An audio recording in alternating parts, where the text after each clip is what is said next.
국민의힘의 대권 주자들의 출사표가 이어지고 있습니다.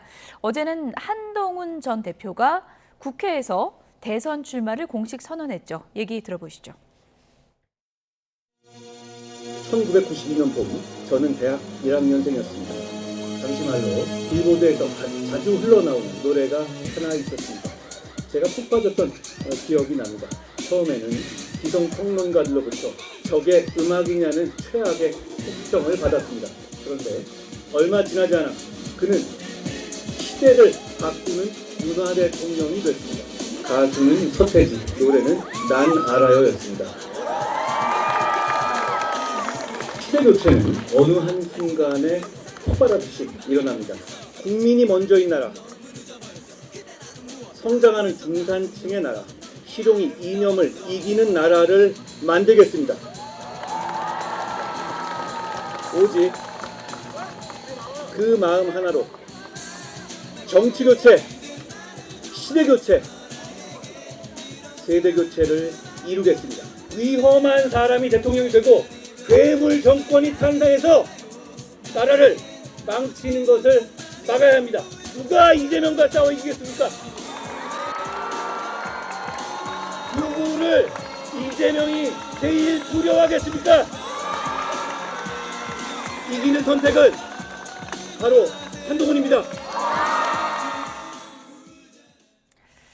네, 저희 편집하는 제작진이 음악으로 이제 난 알아요 음악을 깔았는데 서태지 얘기가 이번에 처음은 아니거든요. 서태지, 시대교체, 이 키워드 어떤 의미입니까? 두 가지 의미가 있다고 볼 수 있죠. 첫째로는 우리 대중음악사도 서태지 이전과 서태지 이후로 나뉘지 않습니까? 지금 한동훈 후보는 시대교체를 전면에 내걸고 나왔기 때문에 그 시대교체의 어떤 상징, 표상으로서 서태지 사례를 차용한 것이다. 이렇게 말씀을 드릴 수가 있을 것 같아요. 본인이 또 서태지 세대 아닙니까? 그 73년생이고 92학번인데 서태지가 1992년에 데뷔를 했고 그렇기 때문에 아마 그런 사례를 전면에 내세운 것이 아닌가 싶고 또 한 가지로 이제 서태지 씨와 한동훈 전 대표의 공통점이라고 할 수 있는 부분이 있죠. 둘 다 평론가들로부터는 좋은 평가를 받지 못하고 있다는 겁니다. 그러니까 서태지와 아이들이 처음 데뷔했을 때는 당시의 대중음악 전문가라고 하는 분들이 저게 무슨 음악이냐, 저런 그룹이 어떻게 성공할 수 있겠냐라고 했는데 보란듯이 대한민국 대중문화의 판도를 완전히 바꿔놨습니다.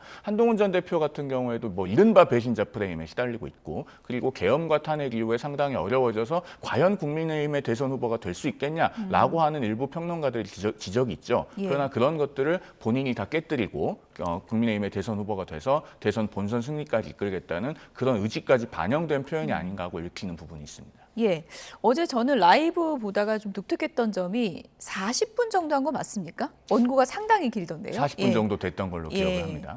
그만큼 뭐 할 얘기가 많았다, 뭐 그렇게도 봐도 되는 겁니까? 아마도 이제 한동훈 전 대표는 그래도 일국의 대통령이 되겠다고 하는 정치인이라면 어떤 수사적인 것 혹은 뭐 그럴듯하게 포장한 영상 이런 것보다도 본인의 육성으로 국민들 앞에서 비전과 철학을 얘기하면서 적어도 국정의 주요 이슈에 대해서는 본인의 입장과 지향하는 바를 분명하게 밝힐 필요가 있다. 그 정도의 컨텐츠는 국민들께 보여드려야 되는 것이 아니냐라는 생각을 가지고 있는 걸로 보입니다. 네.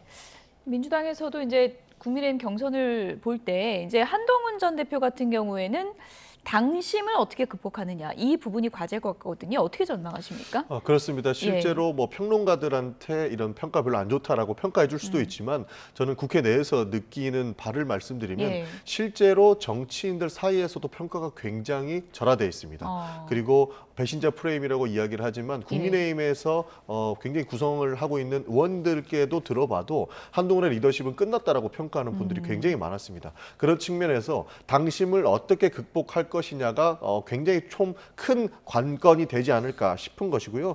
사실 뭐 이재명이 제일 두려워하고 제일 무서워할 것이다라고 하는데 그 정도의 리더십을 평가받았다면 전혀 두렵지 않고 전혀 무섭지 않습니다. 그래서 본인이 배신자 프레임을 어떻게 극복하는가가 지켜볼 포인트인데 그러기에는 시간이 좀 짧지 않을까 싶은 것이고요.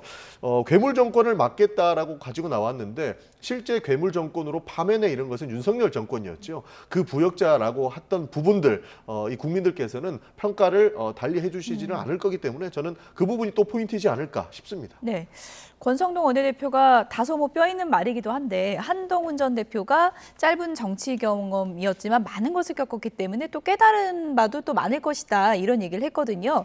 한동훈 전 대표 정치 여정이 짧긴 했지만 이번에 또 여러 번 도전을 한 거잖아요. 좀 이전과는 어떻게 달라진 한동훈이라고 볼 수 있을까요? 1년 사이에 굉장히 예. 압축적인 경험을 많이 했지 않습니까? 특히나 또 계엄과 탄핵이라고 하는 극적인 사건을 거치면서 당대표의 자리에서 물러나고 약 2달여 동안 성찰의 시간을 보내기도 했었죠. 그리고 나서 다시 전면에 등장했을 때는 그런 성찰이 엿보인 듯한 모습을 뭐 언론 인터뷰 등등을 통해서 여러 번 보여주기도 했었습니다. 그러니까 그 전보다는 어떤 그 탄핵에 반대하고 상당히 상실감을 느끼는 국민의힘 지지층에 대해서 공감하고 위로하고 내가 정서적으로는 그런 부분에 대해서 많이 이해하고 받아들인다라는 모습을 보여주고 있고 그런 부분들은 지금도 꾸준히 본인의 언어를 통해서 계속되고 있거든요. 그렇다면은 지금 물론 국민의힘 지지층 일부에서는 마음의 응어리가 진 부분이 있습니다만 한동훈 전 대표가 이런 것을 본인이 잘 노력해서 적극적으로 풀어나간다면은 당원과 지지층의 선택을 받는 것이 불가능한 일은 아닐 것이다. 이렇게 보여집니다.